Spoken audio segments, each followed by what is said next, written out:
우리 말씀 구절 고린도후서 13장 5절이죠. 한 번만 더 함께 선포하겠습니다. 시작. 너희는 믿음 안에 있는가? 너희 자신을 시험하고 너희 자신을 확증하라. 예수 그리스도께서 너희 안에 계신 줄을 너희가 스스로 알지 못하느냐? 그렇지 않으면 너희는 버림받은 자니라. 아멘. 제가 잠시 기도하겠습니다.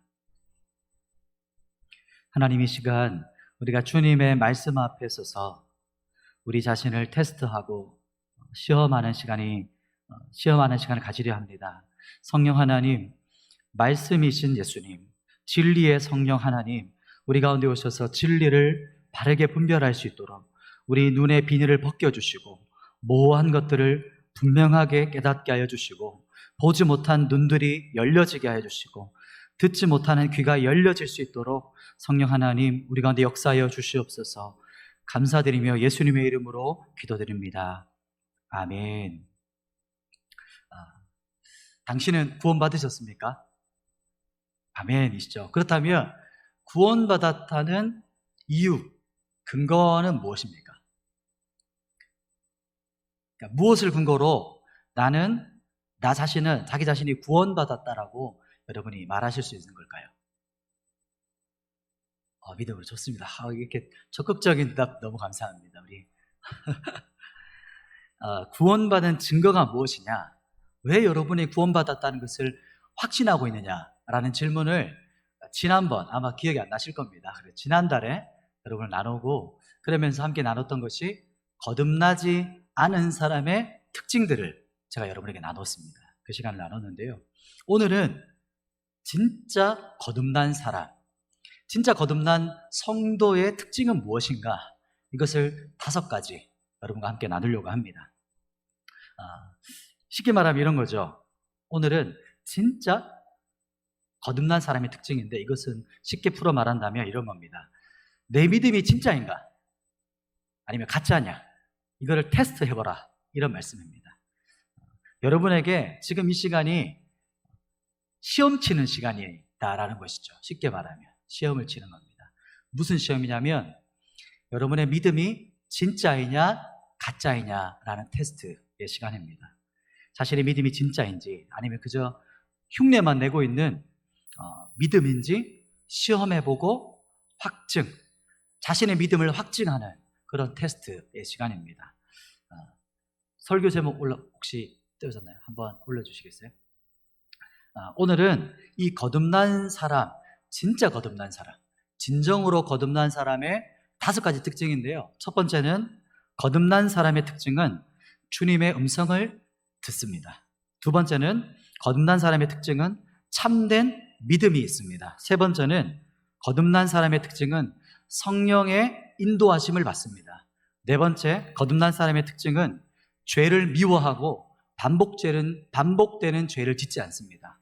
5번째, 거듭난 사람의 특징은 말씀을 사랑하고 하나님의 뜻 행하기를 갈망합니다.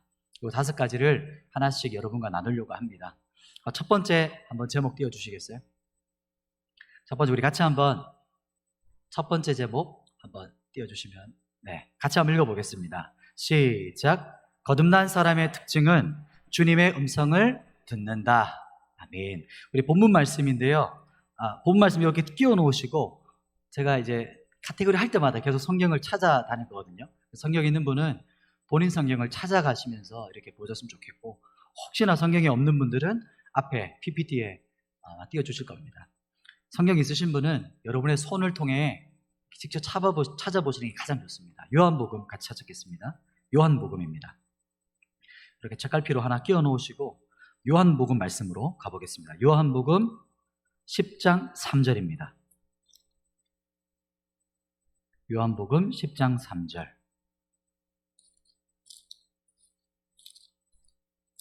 요한복음 10장 3절 163페이지에 있는 신약성경입니다. 요한복음 10장 3절. 우리 청소년들, 청년들 찾으셨나요? 네, 찾으셨죠? 네, 같이 한번 선포하겠습니다. 우리 다 같이 10장 3절입니다. 다 같이 선포합니다. 시작.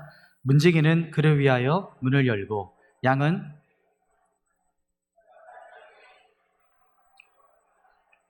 아멘.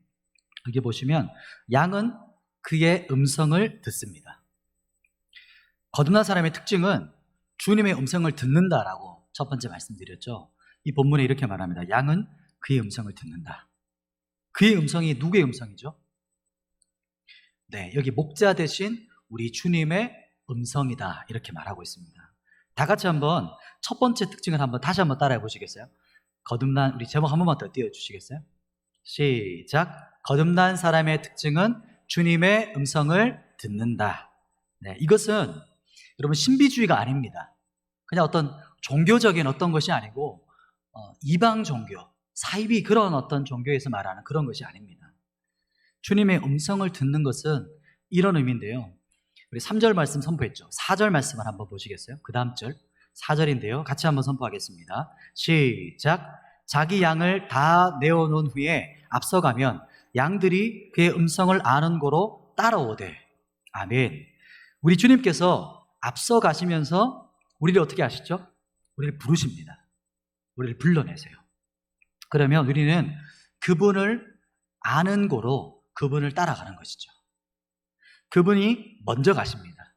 그분이 먼저 가시고 우리를 부르세요. 양은 다른 목자를 따라가지 않습니다. 양이란 존재가요. 그리고 우리를 부르시는데 양은 다른 목자의 음성을 들으면 오히려 숨거나 도망가요. 그런데 자신의 목자의 음성을 들으면 그 목자의 음성을 듣고 따라가게 되어 있습니다. 이거죠. 이 부분이죠. 그러니까 진정으로 거듭난 성도는 주인 대신 우리 주님의 음성을 따라가게 되어 있다는 거예요. 이 말씀 여러분 이해되십니까? 왜 그럴까요? 5절입니다. 같이 한번 볼까요? 5절 말씀 같이 한번 선포하겠습니다. 시작. 타인의 음성은 알지 못하는 거로 타인을 따라가지 아니하고 도리어 도망하느니라. 이게 나오죠? 타인의 음성을 알지 못하니까 당연한 거예요.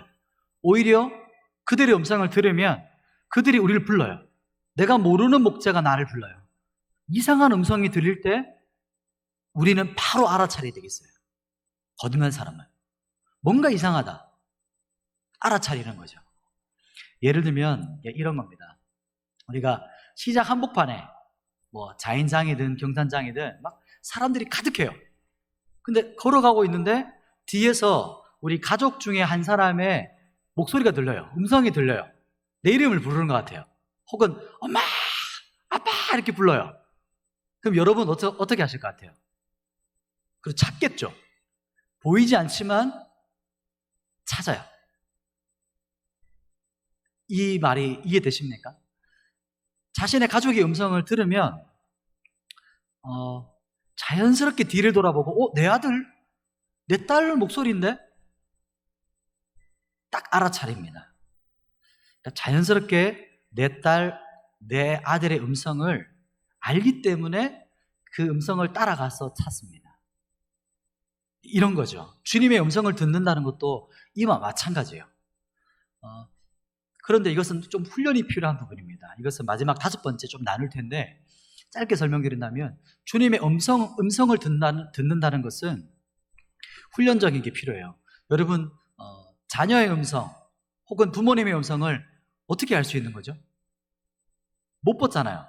보이시피싱하고요. 어떻게 알 수 있죠? 그냥 목소리만 들었잖아요. 근데 어떻게 그걸 알 수 있는 겁니까?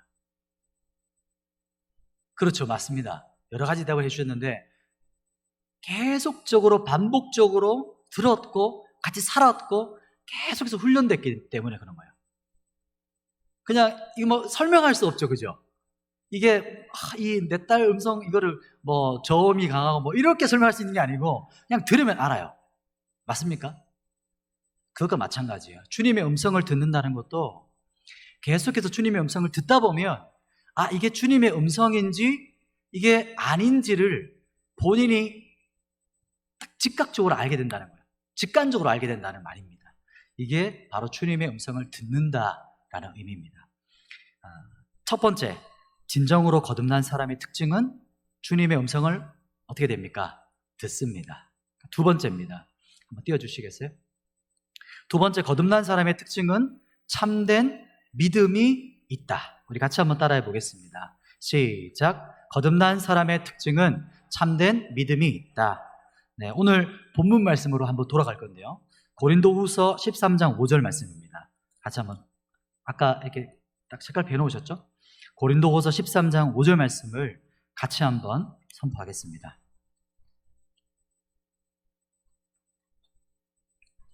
다 타셨죠?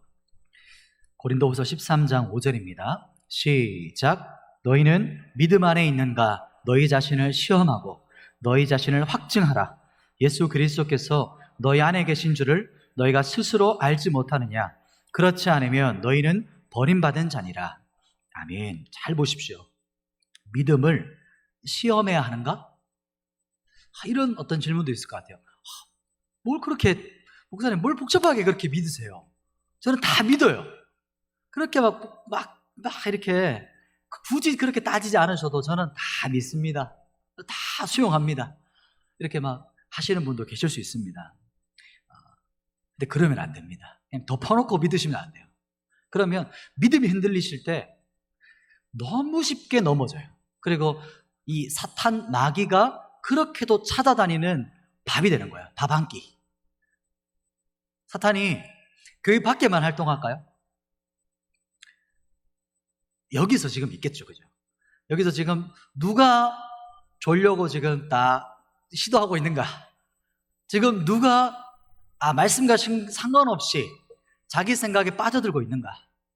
그 사람에게 가룟 유다에게 했던 것처럼 온갖 생각들을 던져주려고 밥을 찾고 있는 거예요. 그래서 지금 제가 다시 한번 말씀을 잘 보시라고 설명드리는 겁니다. 본문 말씀을 한번 보십시오. 고린도후서 13장 5절이죠. 이렇게 나옵니다. 자신을 어떻게 하라고 나오죠? 시험하래요. 시험. 테스트. 자신을 테스트해라. 무슨 테스트입니까? 너희 믿음 안에 있는가 테스트해라. 이렇게 말하고 있어요. 쉽게 말해서 너희 믿음이 진짜냐? 내 믿음이 진짜이냐 가짜이냐 테스트해봐라. 이렇게 성경이 우리에게 말하고 있는 겁니다. 그리고 시험하고 한 단계 더 나가죠. 어떻게 하라는 겁니까? 확증해라. 확증해라. 쉽게 말하면 이런 거죠. 증명해봐라. 테스트하고 네 믿음이 진짜인가? 정말 진짜냐? 증명해봐. 이걸 말하는 거예요. 지금이요, 바로 이 시간이 이 본문 말씀이 하라고 하는 그 시간입니다, 여러분. 제일 처음 오늘 본문을 이 말씀으로 같이 보셨죠? 그죠? 가장 처음에 읽을 때 우리가 함께 선포한 말씀이 이 본문이었습니다. 이 본문 말씀이 오늘 설교 중심의 축이 되는 말씀이에요. 가장 중요한 중간 축입니다. 그래서 특별히 청년들, 청소년도 마찬가지겠지만 이 청년들이 반드시 이 말씀을 기억했으면 좋겠어요. 정말 예수님의 이름으로 권면하고 정말 축복합니다. 다시 한번 이 말씀을 보세요.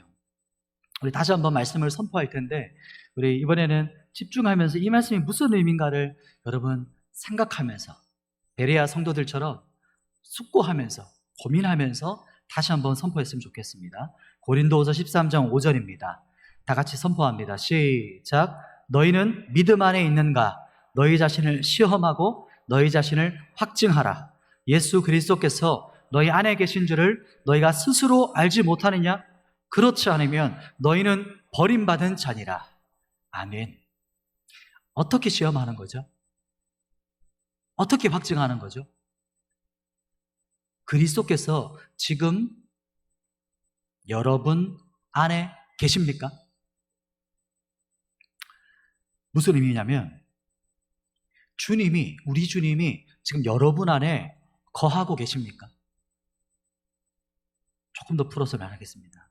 여러분 안에 우리 주님이 주인이시고 여러분의 삶으로 나타나고 계십니까? 여러분의 믿음이요, 그저 주일에 와서 그냥 주일에 와서 나타나는 정도의 믿음입니까? 쉽게 말하면 이거죠. 썬데이 크리스찬. 아니면 여러분 모든 삶의 영역에서 주님이 나타나고 계십니까? 모든 삶의 영역이 뭘까요? 여러분의 말, 여러분의 행동, 여러분의 선택, 여러분의 모든 행동, 손길, 눈길, 모든 의도와 모든 삶의 영역에서 주님이 나타나고 계시냐? 이 질문입니다. 이거는 회피할 수 없는 질문이죠.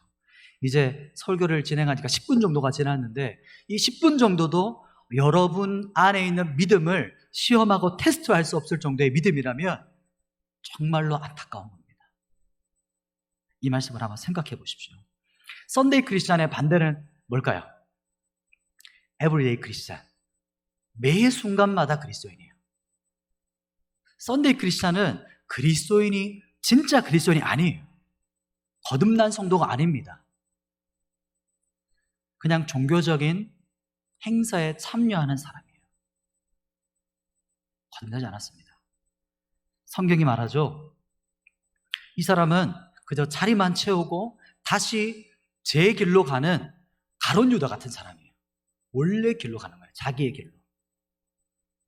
성경은 말합니다. 시험하고 확증되지 않는 믿음은 오늘 본문에 말하죠. 버림받은 자다. 정확하게 말합니다. 모호하게 말하지 않아요. 내 믿음을 시험하고 테스트했는데 나타나지 않는다? 증명되지 않는다? 그러면 어떤 믿음이냐면 버림받은 자라는 확증, 증거다. 이렇게 성경은 말합니다. 여러분의 믿음을 지금 여기 이 순간 오늘 여기서 여러분의 믿음이 테스트 받으시고 확증되지 않는다면 무슨 말을 하고 있는 거죠? 여러분 지금 어디로 걷고 있냐면 지옥의 내리막길로 걸어가고 있다는 거예요. 지금 이렇게 좀 무거운 이야기를 하는 것은 저는 여기서 한 사람이라도 혹 지옥의 길로 내려가고 계시는 분이 계시다면 지금이라도 돌이키기 원하는 마음이라는 거예요. 좀 안타까운 마음이 제 안에 큽니다. 그럼 이런 의미가 들 수 있죠. 믿음이면 믿음이지 진짜 믿음은 뭡니까, 목사님?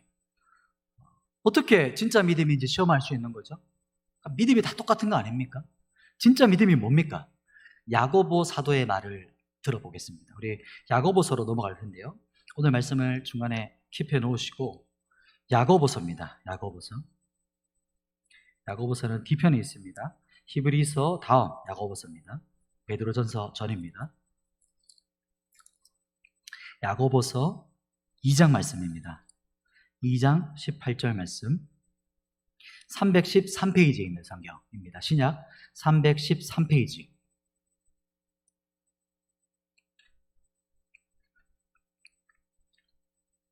페이지 설명해 주는 거는 우리 어린이들도 한번 찾아보라 이렇게 권면하는 거예요. 373페이지입니다. 야고보서 2장 18절 말씀 다 같이 한번 선포하겠습니다. 시작. 어떤 사람은 말하기를 너는 믿음이 있고 나는 행함이 있으니 행함이 없는 내 믿음을 내게 보이라. 나는 행함으로 내 믿음을 내게 보이리라 하리라. 아멘. 야고보 사도가 믿음에 대해서 말하면서 너 믿음이 있다고 말하지. 근데 그 믿음은 하나님이 있다고 믿는 그 믿음은 누구도 가지고 있냐면 누구도 가지고 있을까요? 원수, 사탄, 귀신들도 가지고 있는 믿음이야.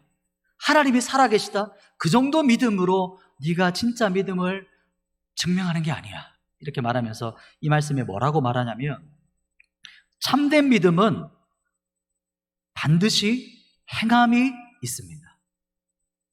행동으로 나타난다 이 말씀인 겁니다. 여러분, 참된 믿음은요 반드시 열매가 있다는 의미인 거예요. 열매가 있다는 의미입니다. 열매로 증명된다. 여기서 혼동되지 않도록 여러분 잘 기억하셔야 됩니다. 여기서 많은 사람들이 헷갈려해요. 믿음과 행함에 대해서. 여러분 참된 믿음은요 여러분의 삶으로 증명되는 겁니다. 잘 생각하고 계시죠? 그래서 초대교회 때 한 성도가 세례 받을 때까지 엄청난 시간을 지켜봤습니다. 왜 지켜봤을까요? 진짜 믿음이 나타나는가를, 열매가 있는가를 지켜봤던 거예요. 그냥 세례 받는 것 정도로. 교회 성도가 되는 것 하나만 가지고도 오랜 시간을 거쳐야만 성도가 될 수 있었던 거예요. 거룩한 무리. 엄청난 말이죠. 이 성도란 말이. 그러면 집사로 세워지고 지도자로 세워지는 것은 말할 것도 없는 일입니다. 수년 이상입니다. 말할 것도 없는 열매가 있어야 돼요. 저도 교회에서 많은 사람을 만났습니다. 많은 사람들을 만났고 봤어요. 그런데 많은 사람들이 교회를 떠나서 바깥에 있습니다. 무슨 의미입니까? 믿음처럼 보였는데 그 믿음이 진짜가 아니었다라는 거예요. 진짜인 것처럼 보였는데 그 사람은 거듭난 적이 없었다는 거예요. 참된 믿음은요, 반드시 나타나게 되어 있습니다. 포로쇼 목사님의 예화인데요, 이렇게 한 예화를 들었습니다. 5년 만에 교회에 다시 돌아오게 된 어떤 사람이 있었답니다. 교회는 그러니까 잃어버린 양이 돌아왔다고 막 환호하고 막 즐거워했어요. 그러나 아직 아닙니다. 그는 그저 염소의 모습으로 교회에 와서 앉아 있는 것이다. 주일에 교회에 오는 것 빼고는 전혀 달라지지 않았다. 똑같이 술을 사랑하고 죄를 사랑하고 여전히 변화되지 않는 삶을 살아가고 있다. 이렇게 말을 합니다. 그러면 그 사람이 이렇게 말을 한대요. 목사님, 맞습니다. 정말 술을 끊어야죠.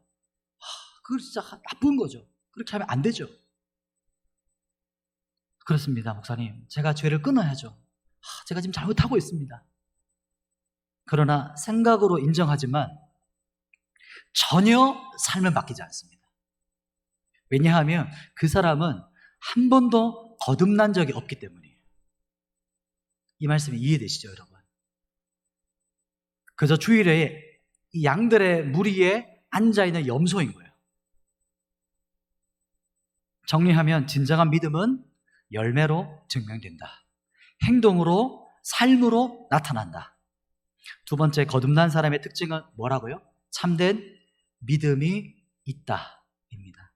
세 번째입니다. 세 번째 제목 한번 띄워주시겠어요? 세 번째는 거듭난 사람의 특징은 성령의 인도하심을 받는다. 같이 한번 선포하겠습니다. 시작. 거듭난 사람의 특징은, 이제 로마서 말씀으로 가보겠습니다. 로마서 8장 14절입니다. 앞으로 가시면 되겠습니다. 로마서 8장 14절. 성경 신약 249페이지에 있습니다. 로마서 8장 14절 말씀, 신약 성경 249페이지에 있습니다. 같이 한번 선포하겠습니다. 시작. 무릇 하나님의 영으로 인도함을 받는 사람은 곧 하나님의 아들이라. 아멘.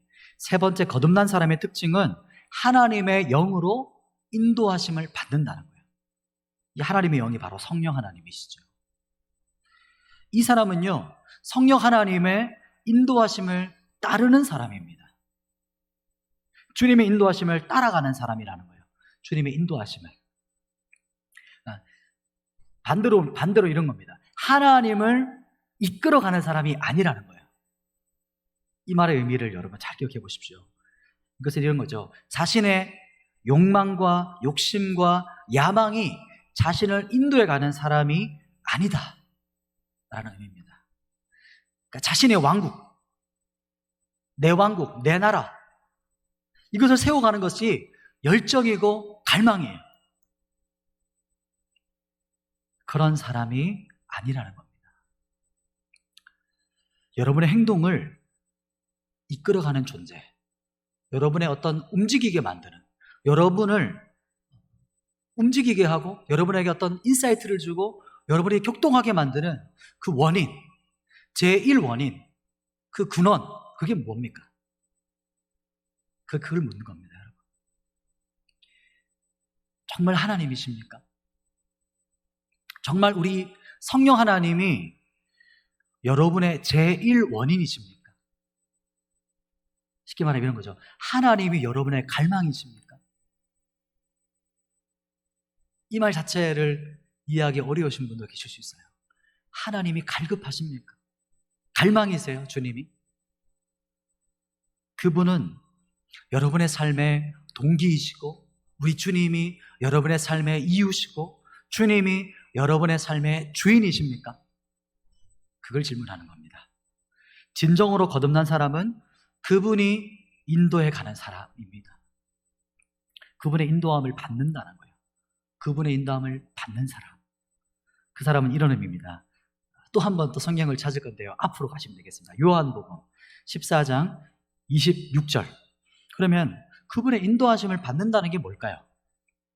그분의 인도하심을 받는다는 의미가 요한복음 14장 26절에 나옵니다. 요한복음 14장 26절 173페이지. 우리 성경 찾으시는 거 포기하지 마시고 계속 한번 찾아보십시오. 요한복음 14장 26절.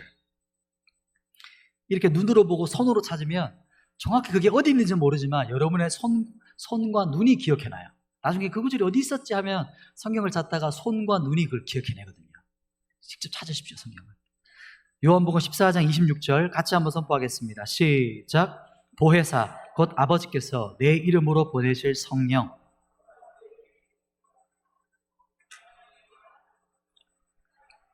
아멘. 성경 말씀을 한번 주목해서 보십시오. 우리 안에 하나님의 생각을 떠오르게 하시는 겁니다. 주님의 인도하심을 따른다는 것은 이 성경에서 이렇게 말합니다. 주님의 생각이 떠오르게 하시는 거예요. 더 구체적으로 보시죠. 이건 뭐냐면 그분의 마음을 여러분에게 부어주시는 거예요. 이렇게 기도하시는 거예요. 하나님, 주님의 마음을 부어주세요. 주님의 그 마음을, 주님의 그 뜻을 저에게 가르쳐 주세요.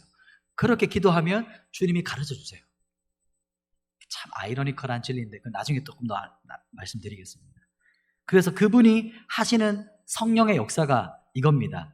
우리 안에서 하나님의 소원을 두고 우리를 통해 행하게 하신다는 거예요. 이 말 뜻을 기억하십시오. 내 욕정과 내 정욕이 아니라 하나님의 소욕과 하나님의 갈망과 하나님의 마음을 우리에게 부어주셔서 일으켜 주신다는 거예요. 그게 주님의 음성, 주님의 인도하심을 받는다라는 의미입니다.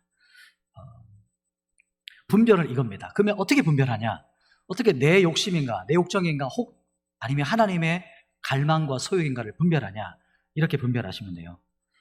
이것이 하나님을 드러나게 하는가, 혹 아니면 나를 드러나게 하는가? 이것이 하나님을 영화롭게 하고 있는가, 아니면 나를 영화롭게 하고 있는가?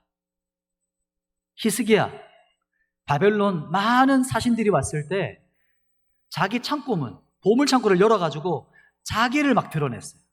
하나님께서 나에게 축복하셨다라고 말은 겉포장했지만 실제 내가 이 정도야, 내가 이렇게 축복을 받았어.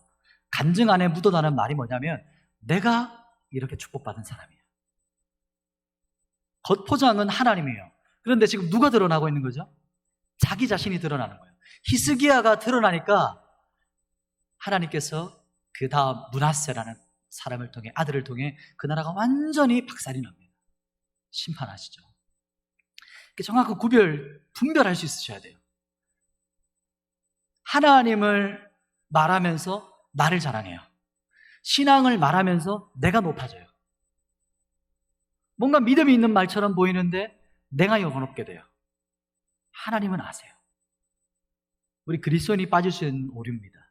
분별하셔야 되는 겁니다. 그래서 이것이 하나님을 영화롭게 하는가, 나를 영화롭게 하는가, 그거죠. 세 번째 거듭난 사람의 특징은 성령님의 인도하심을 받는다 겁니다. 네 번째입니다. 네 번째 거듭난 사람의 특징은 죄를 미워하고 반복적인 죄를 짓지 않는다. 한번 띄워주시겠습니까? 같이 한번 읽어보겠습니다. 시작. 거듭난 사람의 특징은 죄를 미워하고 반복적인 죄를 짓지 않는다. 말씀을 한번 찾겠습니다. 우리 또 뒤로 가는데요. 요한 1서 말씀입니다. 요한 1서 말씀은 제일 마지막 카테고리에 있죠. 요한 1서 3장 9절 말씀입니다. 요한계시록 유다서 앞에 있는 요한 1, 2, 3서가 있죠. 가장 먼저 있는 요한 1서 3장 9절 말씀입니다. 390페이지, 신약성경 390페이지에 있는 성경입니다. 요한 1서 3장 9절 말씀이에요. 같이 한번 선포하겠습니다. 시작. 하나님께로부터 난 자마다 죄를 짓지 아니하나니 이는 하나님의 씨가 그의 속에 거함이요 그도 범죄하지 못하는 것은 하나님께로부터 났음이라. 아멘. 이 말씀이 이단들, 특히 영생교회에서 쓰는 성경이거든요. 다시 한번 주목해서 한 번만 더 선포하겠습니다. 그 의미를 여러분 숙고하면서 지각을 사용하면서 이 말씀의 뜻이 무엇인지 다시 한번 생각해 보십시오. 다시 한번 합심해서 선포하겠습니다. 시작. 하나님께로부터 난 자마다 죄를 짓지 아니하나니 이는 하나님의 씨가 그의 속에 거함이요 그도 범죄하지 못하는 것은 하나님께로부터 났음이라. 아멘. 하나님께로부터 난 사람은 죄를 짓지 않습니다. 하나님께로 난 사람은, 성경이 말하죠. 그러면 여기서 말하는 죄를 짓지 않는 것은요, 잘 들어보십시오. 잘 들으셔야 됩니다. 여기서 말하는 죄를 짓지 않는다는 의미는 뭐냐면 반복적인 죄, 의도적인 죄, 은밀한 죄를 말하는 겁니다. 다시 한번 말씀드릴게요. 여기서 영생교로 많이 여기서 써먹거든요. 그리고 구원파에서. 여기서 죄를 짓지 않는다는 것은 뭐냐면 반복적인 죄와 은밀한 죄와 의도적인 죄를 말하는 거예요. 왜냐하면요, 그 안에 하나님의 생명의 씨가 그 안에서 역사하고 있기 때문입니다. 그래서 우리 안에서 하나님의 생명의 씨가 우리 안에서 역사하고 있기 때문에 죄의 노예로 우리가 살아갈 수 없다라는 거예요. 조금 더 설명하겠습니다. 빛과 어둠, 거룩과 죄가 함께 할 수 없는 겁니다, 여러분. 여기에 집중해서 들으셔야 되는데요, 그리스도인이 가장 빠지기 쉬운 부분이에요. 가장 빠지기 쉬운 오류이고 함정인데요, 그게 뭐냐면 지금 자기가 죄를 짓고 있다고 해서 죄를 짓는 것이 정상이라고 생각하는 거예요. 이게 지금 이 시대의 그리스도인이 갖고 있는 가장 어리석은 사탄의 함정에 빠져 있는 겁니다.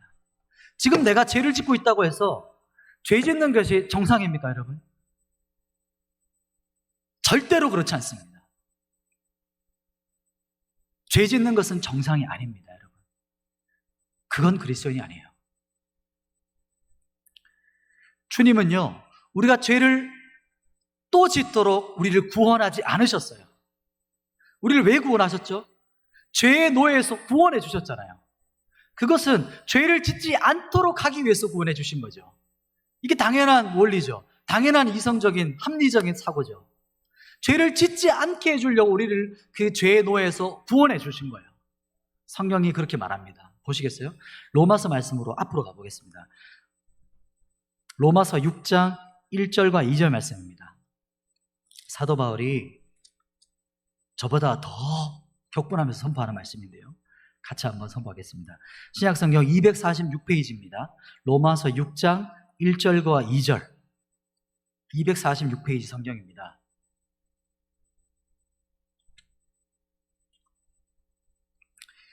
자기 자신의 영혼을 향해서 한번 더 선포해 보시죠. 우리 1절, 2절 말씀을 합독해서 같이 선포하겠습니다. 시작. 그런즉 우리가 무슨 말을 하리요? 은혜를 더하게 하려고 죄에 거하겠느냐? 그럴 수 없느니라. 죄에 대하여 죽은 우리가 어찌 그 가운데 더 살리요? 아멘. 명확하죠, 그죠? 죄에 대하여 죽은 우리가 어떻게 죄를 지으며 살아갈 수 있겠습니까? 이렇게 말하고 있는 겁니다. 절대로 그럴 수 없다, 사도 바울이 말하는 겁니다, 여러분. 자, 여러분 다시 한번 집중해서 들어보십시오. 예를 들어서 설명해 보겠습니다. 포로스 목사님 예화인데요, 여기 한쪽에 음식물 쓰레기를 산더미처럼 쌓아놨어요. 음식물을 가득 쌓아놨습니다. 그리고 이쪽 반대편에는요, 정말 이게 잘 차려진 상에 정말 진귀한 음식들을 차려놨어요. 엄청난 음식들을, 맛보기 힘든 음식들을. 근데 저쪽 뒤편에 정말 굶주린 돼지를 어떤 사람이 잡고 있습니다. 그럼 저기 있는 굶주린 돼지를 딱 놓아줬어요. 그러면 저기 있는 돼지가 어디로 달려갈까요? 당연하겠죠. 여기 음식물 쓰레기죠. 음식물 쓰레기가 산처럼 쌓여있는 이곳을 향해 질주해가지고 달려가서 코를 들어받고 그 음식을 맛깔스럽게 먹을 겁니다. 그렇겠죠, 여러분. 근데 그 순간에 이 돼지가 딱 바뀌어가지고 뭐로 바뀌었을까요? 사람으로 딱 바뀌어요. 그럼 사람으로 바뀐 그 돼지가 어떻게 할까요? 정신을 차렸겠죠? 정신을 차려가지고 지금 자기가 금방까지 계속 먹었던 그 음식물 쓰레기를 막 다 토해낼 겁니다. 그 더럽고 역겹고 막 추악하고 더러운 것들을 막 토해내겠죠.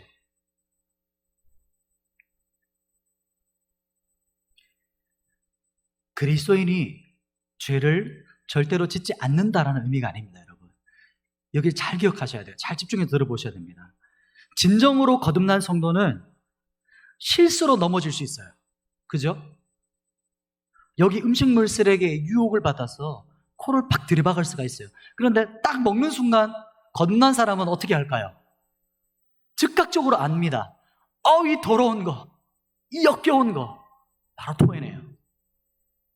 절대 거기 머리 박고 계속해서 만족할 때까지 그 음식을 먹지 않습니다. 죄를 탐닉하지 않습니다. 죄를 사랑하지 않아요. 죄 안에 있는 그 즐거움을 계속해서 누리기를 원치 않는다는 거예요. 넘어질 수 있지만 그 죄가 얼마나 역겹고 더러운지를 알기 때문에 반드시 그 자리를 털어버리고 다 토해버리고 회개의 자리로 나가는 거예요, 여러분. 그런데 제가 이렇게 설명하면 이해되지 않는 사람이 있을 겁니다. 그게 무슨 말인지 모르겠어요.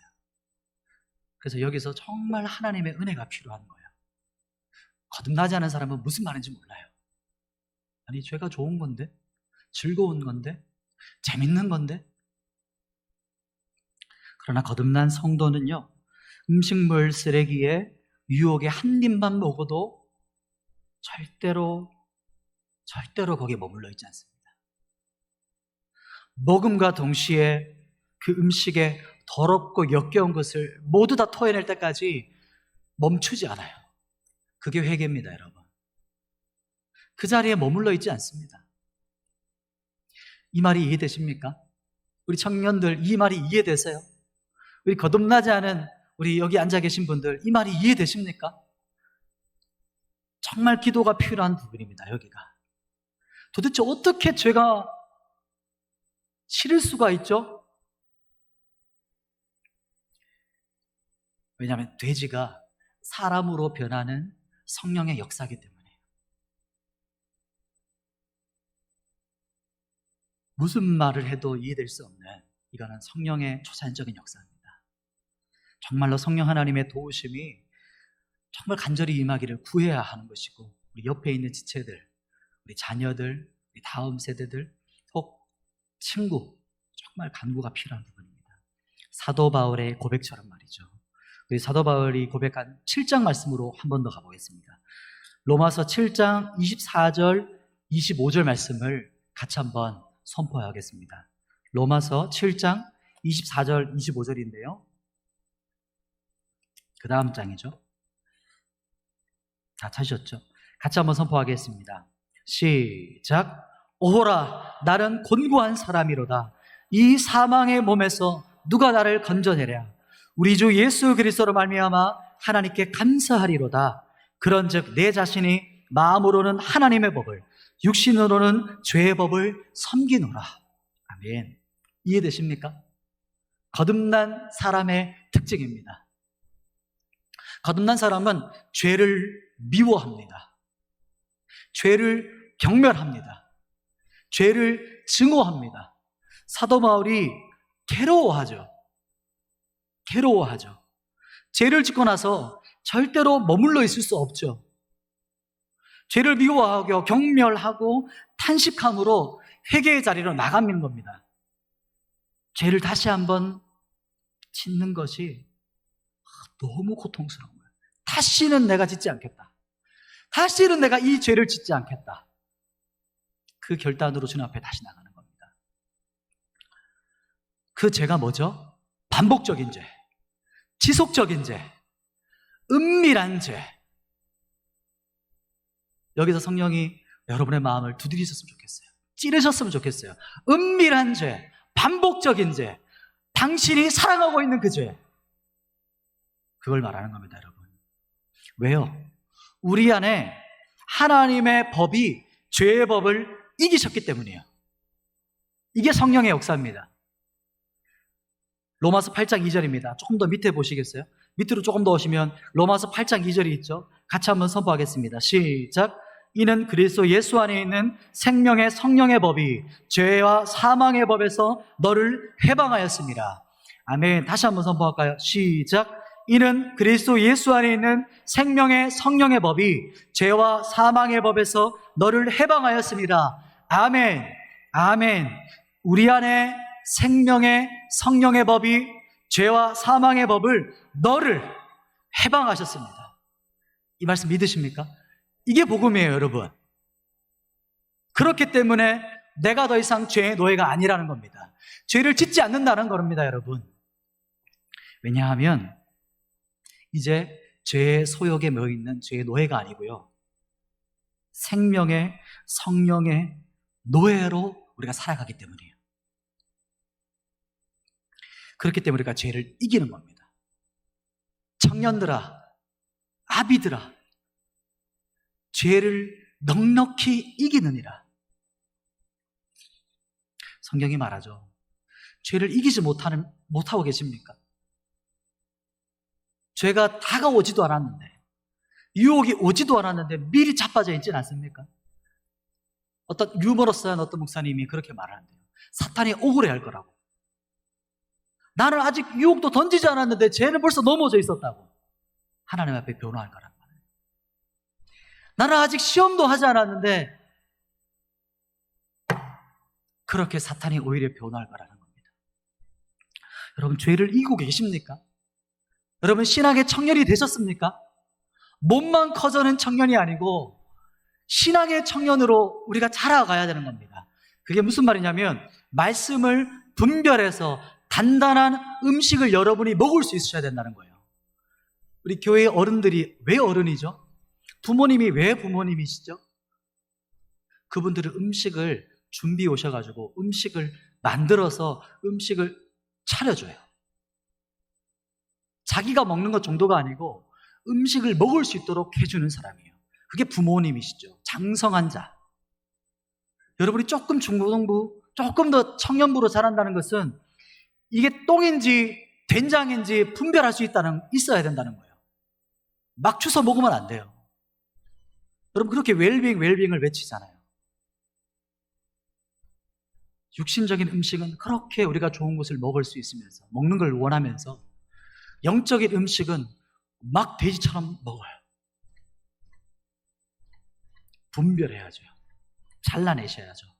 장성하면요, 또 이런 게 있습니다. 어린이들은 생선을 잘 안 먹어요. 왜 그렇죠? 뼈가시를 갈라내는 게 힘드니까요. 그러나 어른들은 생선의 맛을 압니다.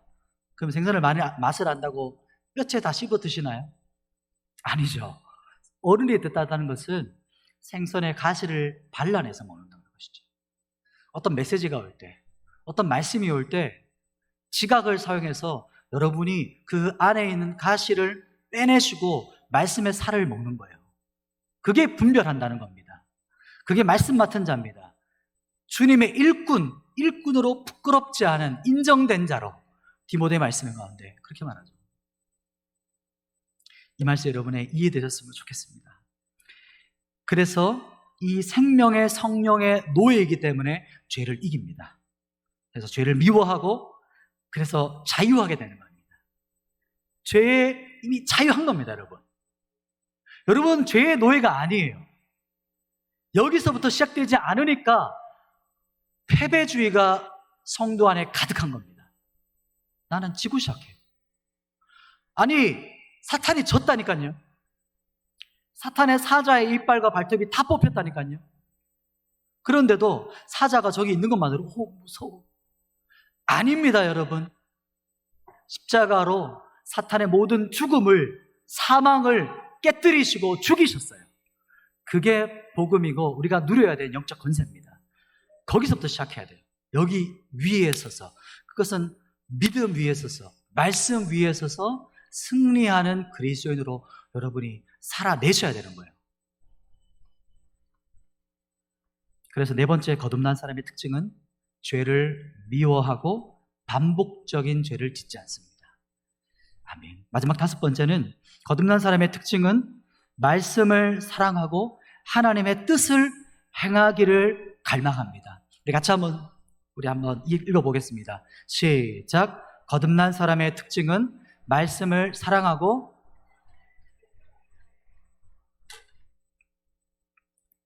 우리 마태복음입니다.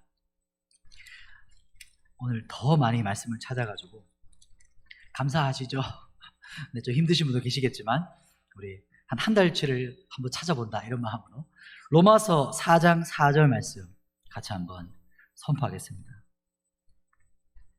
주님 앞에 부끄러울 것이 없는 일꾼으로 자라려면 말씀을 모든 부분 말씀마다 여러분이 다 분별할 수 있어야 됩니다. 마태복음 4장 4절인데요. 4페이지에 있습니다. 신약 성경입니다. 마태복음 4장 4절 말씀을 4페이지에 있는 신약 성경입니다.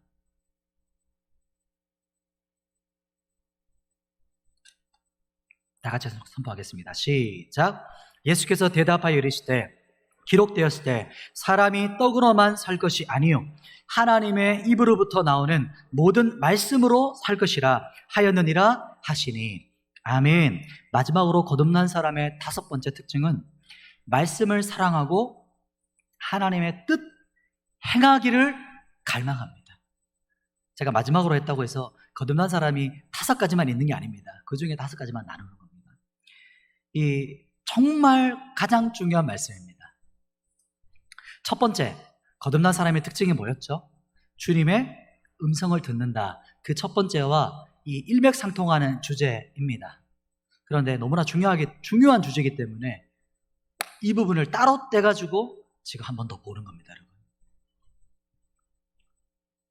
예수님께서 지금 이 본문은요, 예수님께서 마귀에게, 사탄에게 시험 받으실 때 했던 그 본문입니다. 말씀입니다. 사탄과의 전쟁에서, 우리 원수 마귀와의 전쟁에서 이기신 방법이 무엇이었습니까? 어떻게 이기셨죠? 그렇습니다. 누가 한번 선포해 주셨네요. 말씀으로 이기셨어요. 말씀으로요. 말씀으로 이기셨습니다. 여러분, 그런데 여기서 또 무서운 말씀이 있습니다. 사탄이 시험할 때 얼토당토 않는 그렇게 막 그런 말로 시험하지 않아요. 사탄이 어떻게 시험할까요? 예수님을 시험할 때 어떻게 시험했죠? 말씀으로 시험했어요.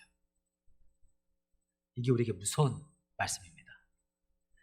그것도 성경 그대로 적혀있는 말씀을 능숙하게 사용해서 말씀으로 시험했습니다. 여러분, 사탄이 여러분을 말씀으로 시험할 때 어떻게 하시겠습니까? 잠깐만. 그 말씀 본문이 어디 있었죠? 이렇게 혹시 사탄한테 물으시겠습니까? 잠깐만요. 성경을 좀 찾아보고 다시 얘기를 드릴게요. 아니면 잠깐만 기다리세요. 목사님한테 지금 좀 연락을 해보고 답을 줄게요. 이렇게 여러분 하시겠습니까? 이렇게 되면 백전백패입니다. 여러분, 하나님의 말씀, 하나님의 뜻을 그러면 어떻게 알 수 있죠? 하나님의 말씀, 하나님의 뜻을 어떻게 알 수 있죠? 요한복음에서 예수님이 직접 가르쳐 주셨습니다. 한번 찾아볼까요? 조금 더 뒤로 가시면 되겠습니다. 요한복음 7장입니다. 요한복음 7장 17절 말씀입니다. 요한복음 7장 17절, 156페이지에 있는 신약성경입니다. 요한복음 7장 17절, 요한복음 7장 17절, 156페이지입니다.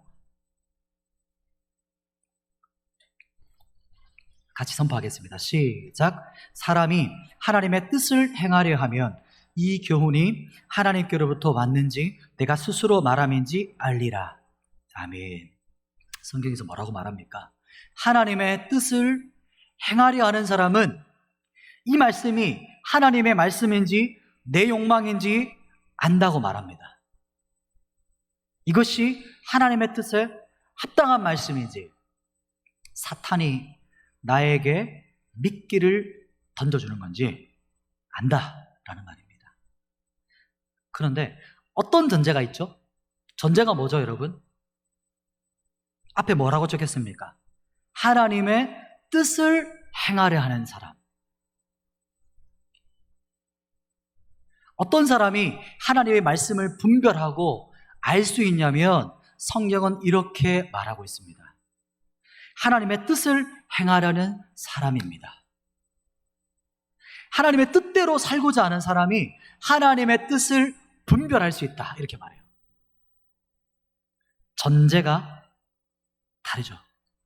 하나님의 말씀인지 사탄의 시험인지 아니면 내 뜻인지 막 내 욕망인지 막 혼란스러워요.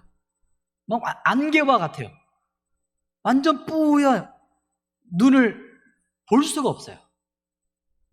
왜 미혹되고 혼미케 됩니까? 왜냐하면 하나님의 뜻대로 행하려는 마음이 없기 때문인 거예요.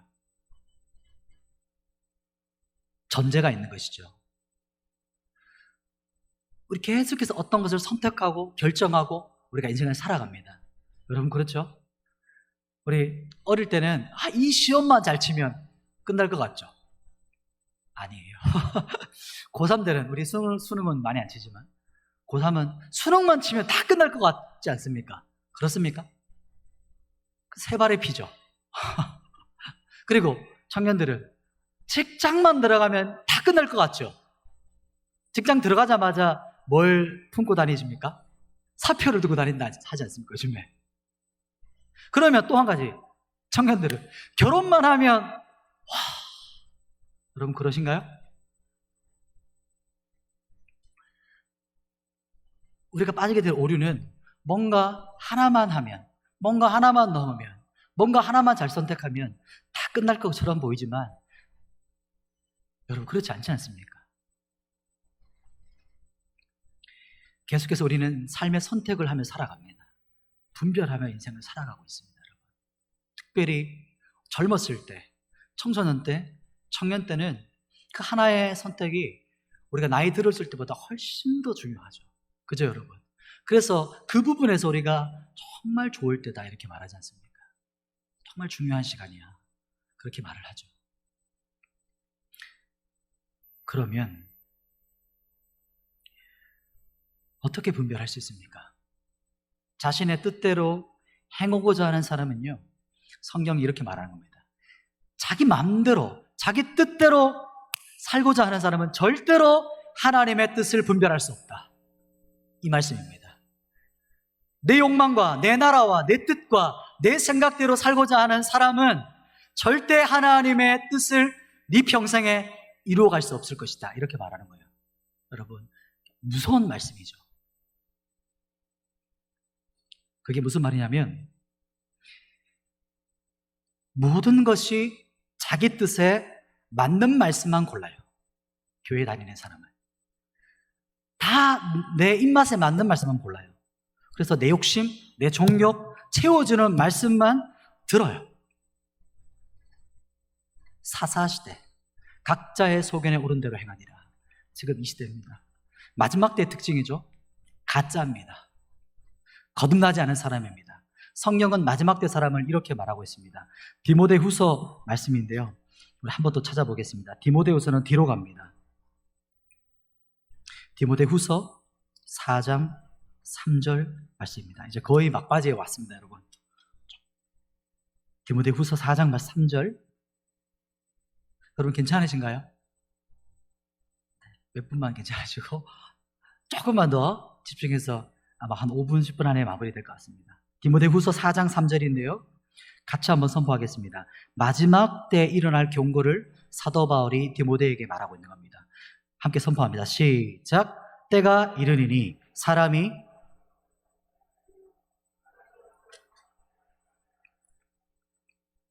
때가 되면 사람들이 바른 말씀을 받지 않는다. 성경이 말합니다. 성경적인 말씀? 중요한 말씀? 안 들어. 지루해. 관심 없어. 난 빨리 맞췄으면 좋겠어. 아니 도대체 지금 목사님 시간이 지금 다 됐어요. 왜 안 맞히시는 거예요? 성경적인 말씀도 좋지만 저는 그거보다 그냥 제대로 된 시간에 마치세요.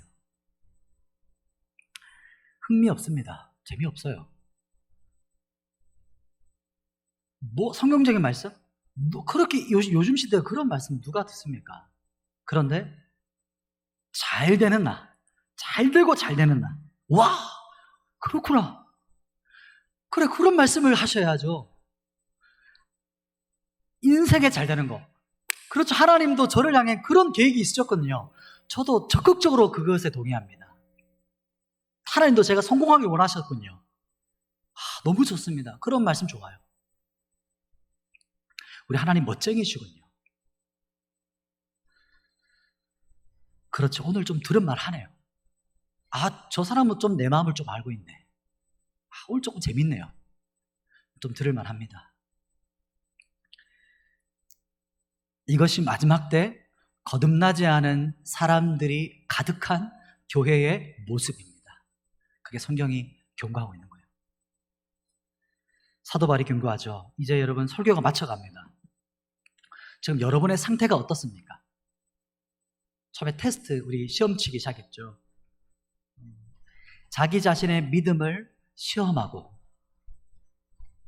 진짜인지 확증하고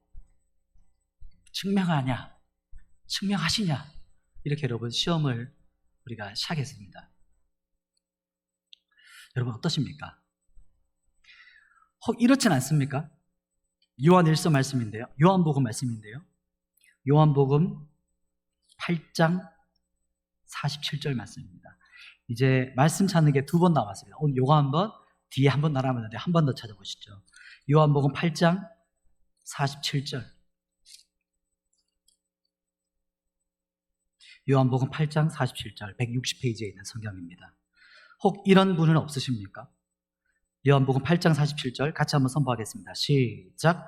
하나님께 속한 자는 하나님의 말씀을 듣나니 너희가 듣지 아니함은 하나님께 속하지 아니하였음이로다. 뒷부분 한 번만 더 선포해 볼까요? 너희가 뒷부분입니다. 중간 뒷부분. 너희가 시작. 너희가 듣지 아니함은 하나님께 속하지 아니하였음이로다. 아멘. 아멘. 말씀이 왜 들려지지 않으실까요? 성경은 말합니다. 여러분은 하나님께 속하지 않았기 때문입니다. 왜 오늘도 말씀이 여러분의 갈망이 아닐까요? 이 성경 말씀이 여러분의 갈급함이 왜 아닐까요? 말씀을 왜 사랑하지 않을까요? 성경이 명확하게 답해줍니다. 여러분은 하나님께 속하지 않았기 때문이다. 성경은 말합니다. 여러분 오늘 말씀을 들으면서 두렵고 떨림으로 자신을 시험하면서 마음 졸이면서 집중하면서 들으신 분이 계실 겁니다. 왜 그러실까요? 여러분 왜 그러셨죠? 그것은 여러분이 하나님께 속하신 분이라는 증거입니다. 영적인 아이러니죠. 정작 말씀이 필요한 사람한테는 말씀이 들려지지 않아요. 지금 이 자리가 말하는 겁니다, 여러분. 정말 말씀이 필요한 사람은 정작 이 자리에 없다는 것이 우리의 안타까운 현실입니다. 부흥회 할 때마다, 말씀 사경회 할 때마다, 집회를 할 때마다 여러분 그런 감동 받으셔 본 적 없으세요? 정말 이 말씀을 받아들일 사람이 있었는데 근데 안타까운 현실은 그 사람은 그곳에 없습니다. 오지도 않을 겁니다. 그러나 오히려 반대로 말씀이 필요하지 않을 것 같은 분들에게는 오히려 그 말씀이 더 풍성하게 들려져요.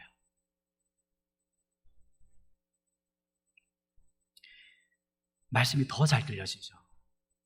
정말 말씀을 들어야 할 사람은, 우리 자녀들은, 우리 친구는, 옆에 있는 동역자는 들려지지 않습니다. 예수님께서 말씀하신 것이 정말 맞습니다. 마태복음 말씀인데요.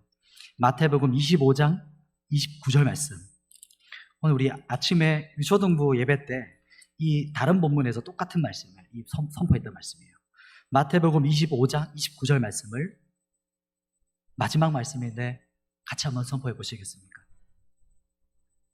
44페이지에 있는 성경입니다. 마태복음 25장 29절 같이 선포하시죠. 시작. 무릇 있는 자는 받아 풍족하게 되고 없는 자는 그 있는 것까지 빼앗기리라. 아멘. 말씀이 있는 자에게는 더 풍성한 말씀이 들려지게 됩니다. 그러나 말씀이 없는 자에게는 그 조금 남아있는 말씀까지 완전히 다 빼앗기게 돼 있어요. 완전히 다 사라지게 돼 있습니다. 말씀을 경멸하는 사람으로 치닫게 될 거예요. 성경이 말하는 겁니다. 영적인 법칙이죠. 빈익빈 부익부. 겸손과 믿음이 있는 사람은 더욱더 겸손하고 더욱더 은혜와 말씀이 풍성하게 되지만, 교만과 완악한 사람에게는 바로에게 행하셨던 것처럼 더욱더 완악해지고 굳어지고 어떠한 말씀도 그 심령을 깨뚫지 못하게 될 거예요. 그게 성경에서 마지막 때 알곡과 가라지가 극명하게 갈라지는 모습일 겁니다. 우리 말씀을 정리하겠습니다. 예배팀 올라와 주십시오. 말씀을 정리하죠. 거듭난 사람의 첫 번째 특징, 주님의 음성을 듣습니다. 두 번째 특징은, 거듭난 사람의 특징은 참된 믿음이 있습니다. 거듭난 사람의 세 번째 특징은요, 성령의 인도하심을 받습니다. 네 번째 거듭난 사람의 특징은 죄를 미워하고 반복적인 죄를 짓지 않습니다. 마지막 다섯 번째 거듭난 사람의 특징은 말씀을 사랑하고 하나님의 뜻을 행하기를 갈망해요. 아멘이죠. 여러분은 어떤 사람입니까? 여러분의 믿음은 진짜이십니까? 여러분 정말 거듭나셨습니까? 여러분 믿음이 시험을 받고 지금 1시간 정도 시간에 여러분의 지금 믿음이 남아나 계십니까? 테스트 해보셨잖아요.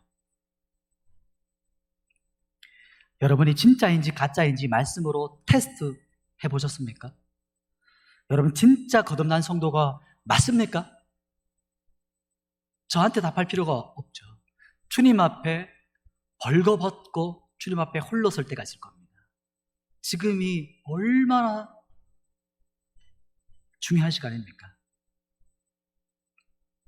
잠깐 1시간, 2시간 여러분의 테스트, 마지막 그날 주님 다시 오실 그날에 주님의 백보자 앞에서 우리가 벌거벗은 것처럼 우리 안에 있는 것들을 직고하리라. 어떤 것도 감출 수 없이 그분 앞에 모든 것을 토설하게 될 텐데, 그 전에 여러분이 지금 여기서 한번 테스트 받으시는 거예요.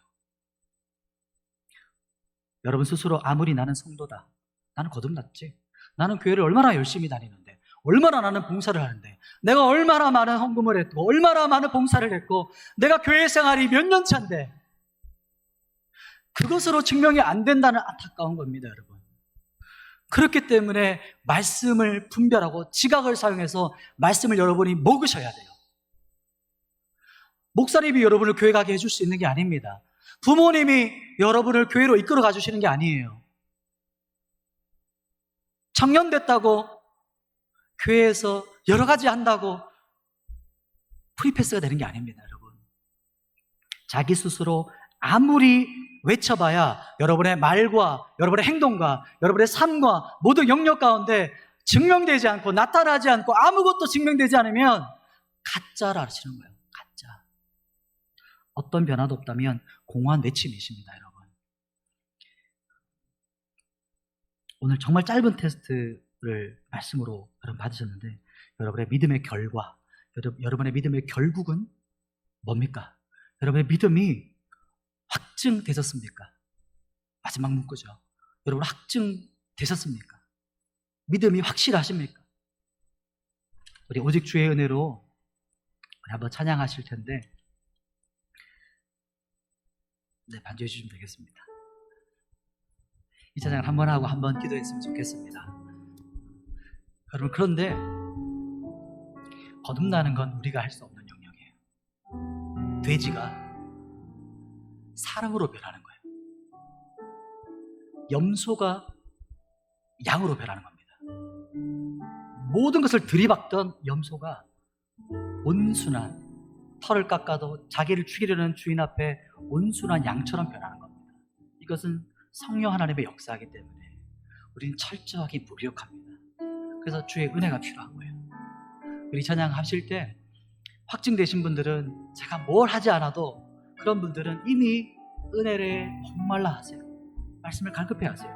정말 건면하고 싶은 분들은 귀가 안 들리는 분이 계세요. 눈이 안 보이는 분이 계세요. 지각이 없는 분이 계세요. 그래서 육신적인 것이 아니죠. 영적인 겁니다. 멀쩡하게 앉아있는데 아무것도 못 봐요. 멀쩡히 교회 와서 앉아있는데 아무것도 못 들어요. 멀쩡히 와서 성경을 읽고 모든 활동을 하는데 아무런 분별 없이 지각이 없어요. 찬양하시면서 은혜를 구하십시다. 우리 거듭난 확증이 되신 성도분들은 교회를 위해서 간구하십시오. 우리 주함교회뿐만 아니고 한국교회 전체의 다음 세대, 거듭나지 않은 자들로 가득한 이 마지막 때 특징으로 가득한 우리 한국교회를 성령의 거듭남의 역사가 있게 해주시고, 지금 내 자녀가 거듭나지 않았다면, 내 옆에 있는 동역자가 거듭나지 않았다면, 옆에 있는 내 친구가 거듭나지 않았다면, 옆에 있는 우리 한 사람 한 사람이 거듭나지 않은 사람이 있다면 갈급한 마음으로 이 찬양하시고 한번 기도했으면 좋겠습니다.